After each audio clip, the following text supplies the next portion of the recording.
Hey, First Assembly, this is Pastor Wes, and I want to welcome you to Wednesday Word.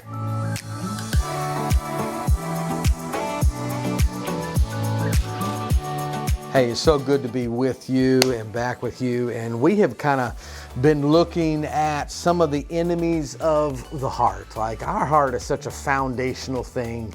And we know what Scripture says, that everything flows from it. Everything we do, my thoughts, my actions, my reactions, my feelings are filtered through my heart, that your heart is the center point of our being. And I really like the way Luke says it, Luke 6:45, when talking about the heart, because I think he just really breaks it down very plainly. And he says this: a good tree can't produce bad fruit, and a bad tree can't produce good fruit. A tree is identified by its fruit. Figs are never gathered from thorn bushes, and grapes are not picked from bramble bushes. A good person produces good things from the treasury of a good heart, and an evil person produces evil things from the treasury of an evil heart. What you say flows from what is in your heart. That it isn't just your words, it is your actions and your thoughts. All of that flows from our hearts. You know, I have a tea. I'm usually sipping on a tea. Zero sugar Snapple, raspberry. Call me Snapple. I'll be your sponsor. But here's my whole thing. If this is what I'm walking around in my hand and someone bumps into me, all I'm going to be able to spill out of this is Snapple raspberry tea. You know, whatever is in your cup is the only thing that you can spill. Now, that same verse in Luke, in the King James, says this, that out of the abundance. And I like that, because here's the thing. Out of the abundance, which means mostly what is in there. You know, if you've got a cup and 3/4 of it is mostly good, that's mostly what's going to flow out of us. But there's a quarter, 25% of you that's going to surprise you. In the right moment, in the right situation, somebody cuts you off in traffic and you say something, or you think something, or you react poorly, because that's what's in there.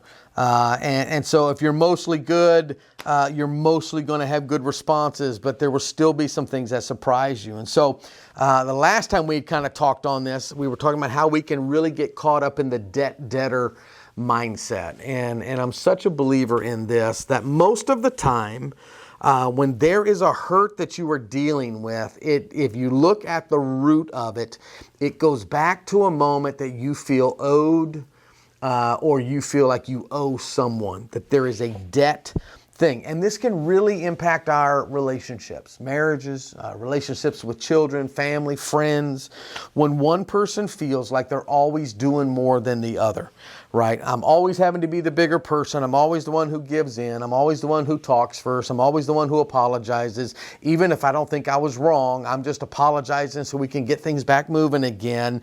I'm always the one who gives in to where they want to eat or where they want to go.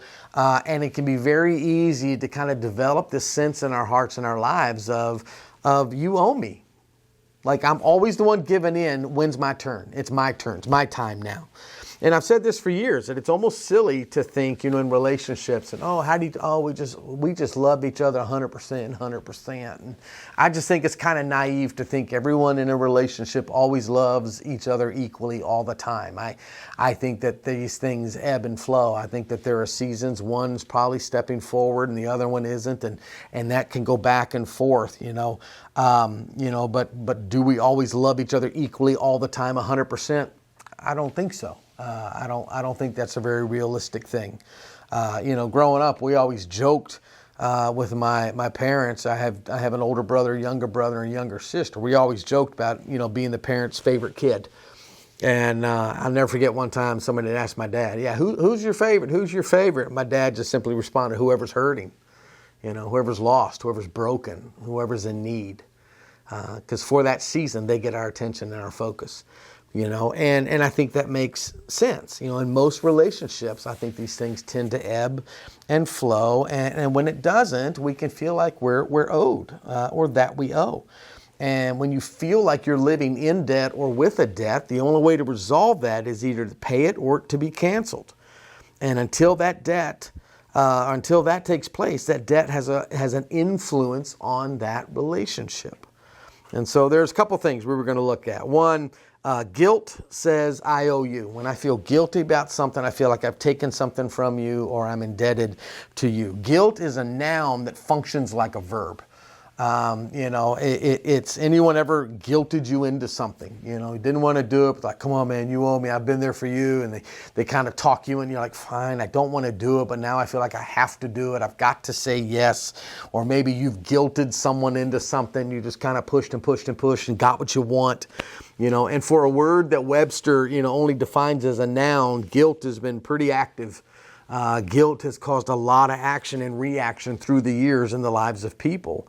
And that is the power of debt resulting from guilt. Guilt says, I owe you. And we live with this debt and it impacts the relationship because there's a perception that we've done something wrong. And so every wrong that we do can be restated as an act of theft. Like I stole something from you and now I owe you something. A spouse runs off and leaves their family and they don't realize it at the time, but they've stolen things from their family.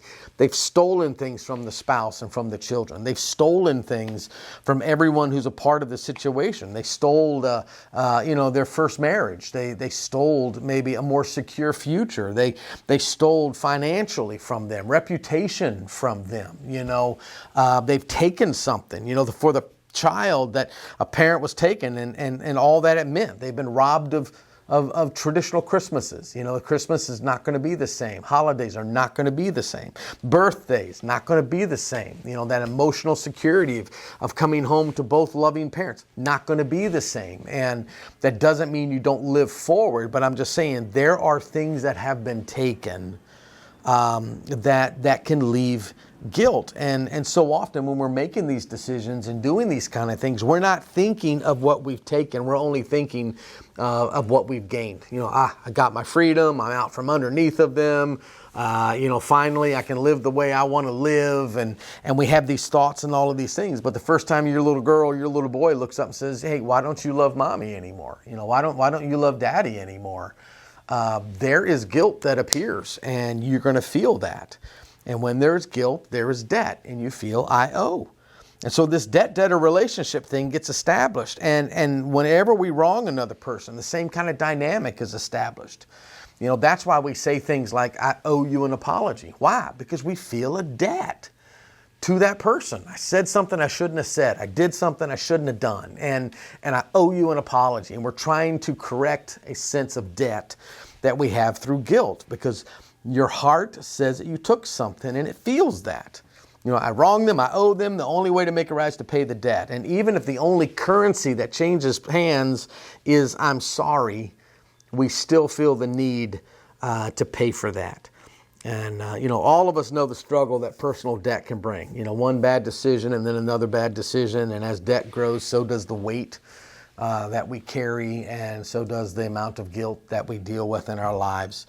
And the same is true of guilt itself. A person who left their family can often try to, make up for it. Hey, I owe you. I realize I owe you. Let me make up for it. I missed birthdays and dinners, and so when I see you for visitation, oh, we're going to have a great time, and we try to buy things, we try to pay for things, we try to, make up for what's missing or absent. And again, that is the power of guilt at work in our lives. And so motivated by this debt-debtor relationship, we can make decisions that often increase the problem and don't settle them. If you've ever seen someone try to buy love, every time they show up there, they got a gift for you. They got something. It's like, wow, I don't need or want the gift. Like, it's amazing. They're not around, but you keep giving great gifts. And, maybe you've experienced it. Someone yells at you and then 2 days later flowers appear, or they cook a favorite meal, or, they do something nice for you. And it's kind of like, yeah, I know I did this and I feel bad. And so I'm trying to do this to pay that debt and to make it right. You feel some of your decisions have impacted your child's life. And so you say yes to everything they want and try to make sure they get everything they want. And that it's not always the best thing. They want to do things and get a minute's peace and you're just fine. I don't care. Just go. And it doesn't always work out, and so often if there isn't a sense of debt, we sometimes, guilt causes us to tolerate from people things that we would normally not tolerate.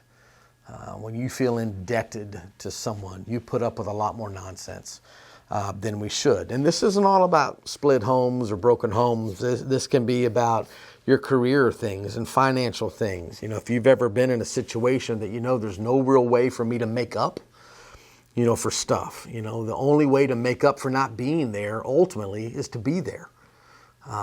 It's not toys, it's not money, it's not gifts, it's your presence, you know. That's how we fix those things. It's not better vacations, you know, on your visitation days. And the struggle with the nature of debt is this, you know, you rarely see the person that owes you money. Like when we feel indebted, we don't want to put ourselves in their presence because we just can't get away from that sensing of debt. So we tend to avoid things. We don't expose ourselves to people that we feel indebted to. You know, try to be absent from those that we feel like we owe. And even though it's people you care about, it can be a real challenge to overcome that sense of shame and indebtedness. And so having an I owe you mindset can lead to some destructive things in our lives and bad relational decisions. And I just have not seen it really lead to health. It usually leads to continued struggle. And we can corrupt our moral authority that we need in our lives to lead homes and to raise our kids, you know, and don't want to do that. And so I've seen a lot of times too many people lose moral authority in their lives and end up saying things like, well, do as I say and not as I do. And again, just creates a very unique dynamic in relationships and in leadership of our homes. And so guilt can drive a life. You know, it can drive a life. And so while guilt says, I owe you, anger says, you owe me. You know, and we tend to get angry when we don't get what we want. You know, we want something, we feel we deserve something, I should be treated this way or spoken of this way and done this way. And you know, earlier we talked about broken homes and why we want or broken homes. And so a parent takes off and people are angry because they've been robbed of a normalcy, you know, robbed of a normal family. And, you know, coming out of those situations, people can have a right to be upset about things because clearly there were some things done wrong and there were some issues that needed to be addressed and whatnot like that. But a level of family normalcy has been stolen from people. You know, and just for the sake of a conversation, you know, dad says, mom always or mom never. And now the kids are mad at both of them and they owe both of them, you know. But I'll say this, if you show me a person who is an angry person, not just someone who's got mad at a moment, but a person who carries anger in their life, and if you track it back to the root, you'll find a hurt. And the majority of time, they were hurt because something was taken from them and someone owes them something. And they carry this now. Maybe it's an apology they didn't get. It could be years. It could be reputation. It could be, you know, innocence. It could be the promotion at work or second chance at something. It can be anything. But when we carry that anger, we are almost always, in one way, shape, or form, at a place where we feel like we are owed something. Anger says, you owe me. And then when that happens, you're back to that debt-debtor relationship. That comes in. And so when it comes to anger, the only resolution that we think of is payback. You know, I want them to feel what I felt and experience what I experienced, and that's how you settle a debt. But, you know, that's not always the way. You know, if that was a way around that or whatnot, it wouldn't be fair. But people ought to pay what they owe, and to cancel the debt is to let people off the hook. And if you let them off the hook, they're just going to turn around and do it again to somebody. And so we feel justified in this anger that creates this debt in that relationship. And the sad thing is this, there are some debts that we have, and I don't doubt somebody watching here this evening, there are a debt that you may sense or feel that may never be paid back because some things can't be paid back. There can be people who spend their whole lives waiting for an apology, waiting for the I'm sorry, and it may never come. It may never come because that person is no longer in your life. It may never come because they're no longer with us. You know, they've gone on. It may never come because those folks do not think they did anything wrong to you, and they're moving down the road in their life. And the thing about anger is when you carry it, it never stays just in the situation that it birthed in. It always spreads and it always go. And people who walk around with anger in their heart tend to eventually feel other people owe them things as well. And if you've ever known an angry person, someone that just, they're grumpy. They're just, they always seem like they're mad at someone or something, like it's their nature. And the thing is, if you get close enough to them long enough, they're going to end up mad at you. Because anger just never stays in the box that you put it in. And you'll think, what did I do? Why are you angry at me? I haven't said this. I haven't done those things. Why are you mad at me? And the answer is usually the same. There was a situation that they didn't get to have their way, and you didn't agree or support or validate, or you said no. And you'll notice that people who are very angry, that nothing you do pleases them. And even if they get their way, it's not enough. I heard this quote the other day I thought was really good, and it just said, you'll never be enough for the wrong person. You'll just never be enough for them. And I thought that's an interesting quote, And the truth is, people who are angry sometimes just can't let you get it right. Because if they get what they want, then they would have to remove any reason for being angry, and they can't because they've gotten so normalized with it. And used to it. They've gotten so used to debtor relationships that they can't let it be good. They can't let you get it right. And so there's always going to be a problem. Anger in the heart is a sickness, and sick people are going to act sick. And you may have experienced that, in your life. And they tend to discuss the things and talk about them from the victim side of it. People being angry towards us. And we do that. We could all point out somebody who unjustifiably was angry towards us because we didn't do it, we didn't say it. But let me ask you something. Is there anger in our hearts? Is there anger that you're carrying towards someone? And maybe you won't openly come out and say, yeah, I'm really angry at you, but it's in the tone you speak to them. It's in the way you carry yourself, around them. And, if you aren't sure, ask some of the people who are closest to you, am I an angry person? Do you think I'm overly angry at times? And listen to what they're saying and listen to what you're feeling when they're saying it, right? Like when our heart is stirred, that we become a part of, we become aware of what it contains. It's like, okay, why is that happening inside of me? When something resonates, I think we should pause and look. I say be a student of yourself often. And now if they pause before they answer, if you go home and say, listen, do you think I'm an angry person? Or do I tend to have anger that I seem like they carry? If they pause before they answer, it's probably because they're concerned to tell you the truth. And so I think we kind of have to grow up a little bit. But the real test is this, while they're talking to you, if they start answering, well, I think sometimes you're quick-tempered. I think sometimes you're this or you're that.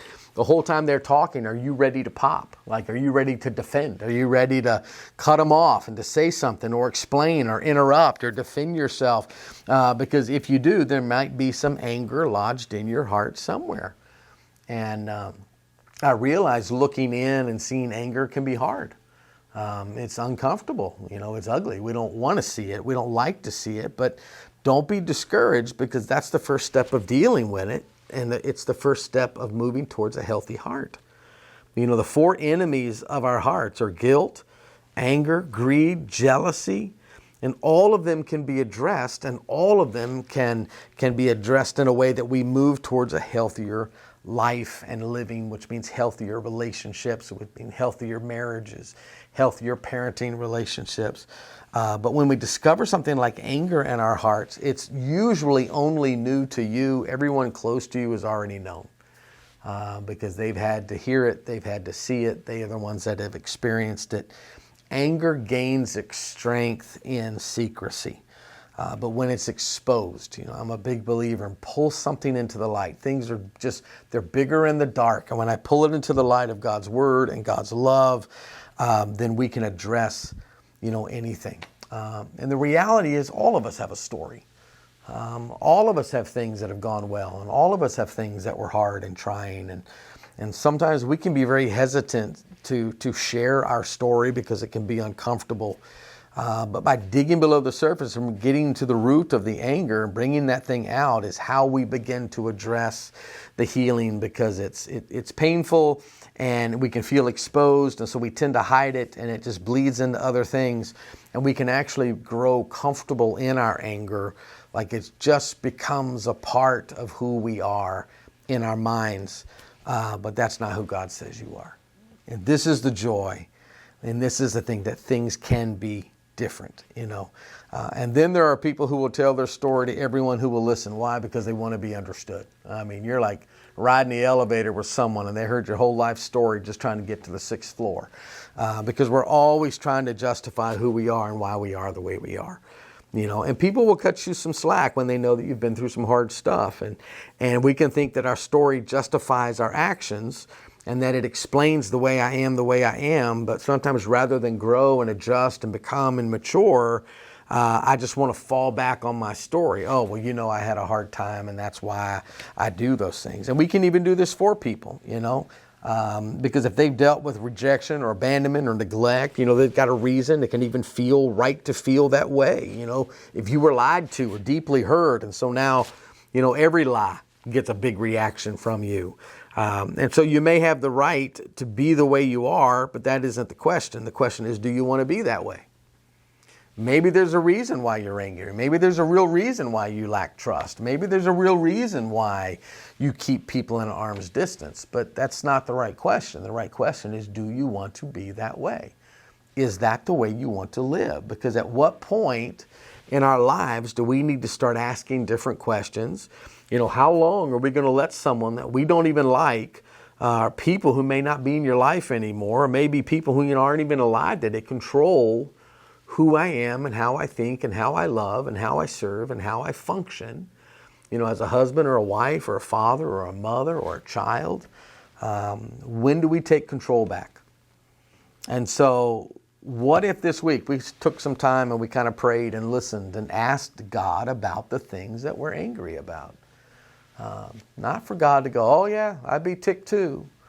But what if God said, hey, let's start to pull this into the light, and let's get down to what's really the issue, the hurt or the debt that you feel owed. And I'm not asking you to go out and tell everybody your stuff, but I am saying let's begin to bring it into the light somewhere, somehow, because if we don't, these things tend to perpetuate in our lives, and they affect relationships, and they impact the way that we live. I can't undo what has been done. I can't, I used to always say, you can't unring a bell. Once a bell has been rung, it's been rung. But it's equally true that what has been done doesn't have to control my future. And it doesn't have to control the person that I'm becoming in Christ. You need to believe that you can be free. A good excuse rarely gathers dust. When we find a good excuse, boy, we're going to use it often. And your story may explain your behavior, but it doesn't excuse it. All right, we can be healed. We can be healthy. We can be better. And so for the story of our lives, either can be an excuse or a testimony of the power and the love of God that sets us free. But we need to let Him into those areas that hold these things, and begin to deal with that enemy of your heart. So I don't know anyone who has never been through challenges. I think all of us have been through things. All of us have been hurt. All of us have been wounded, and I certainly am not minimizing anyone's pain. I'm just saying these are things that have touched all of our lives. But when you see someone who's been through some stuff and they walk different and they walk settled, there's a grace about that. And I can't help but look and say, God has done a work. And if God can do a work in them, I think God can do a work in you. If God has been able to get to the root in them, I think God can get into the root in us. And that I don't have to carry the guilt or carry the anger anymore. That our hearts can be touched, our hearts can be healed. One of the struggles with anger is that we kind of make it our ally on our journey, and we think that it gives us leverage and it makes us stronger and it makes us determined. But a heart with anger is looking to be paid back, and much of the time it is those close to us who end up paying a debt that someone else took out. And it isn't right for them. And so this week I close by simply saying this. I know this has been a little different, but this is where I felt I needed to go. But take some time and pray and search and listen and to begin to identify the areas of our hearts that might carry some anger and say, God, will you help me bring this into the light? Help me get into the root. Help me see what the debt is that I feel I'm owed, and so I can bring it to resolution in you. And watch what God will do. Watch relationships turn and change and freedom that comes into your spirit. First Assembly, I love you. I want to encourage you, man, this coming Sunday, if you're not coming to our church, be in a church, but you're welcome to come to us. Then check it out. Corporate prayer is coming up. There are a lot of cool things. Just heard another Family First is going to be on June the 12th. So you got a couple of weeks, put it on your calendar, and we would love to have you there. Also, we're going to be starting in the first part of June a class on how to disciple well. We're going to meet on Wednesday nights. It's going to be a great class, and actually it's a class through the headquarters of the Assemblies of God. There's actually a certificate that you receive for completing the course. We'd love to have you come. Please make sure you sign up, and we'll plan on seeing you there. God bless you, and tell somebody about Jesus.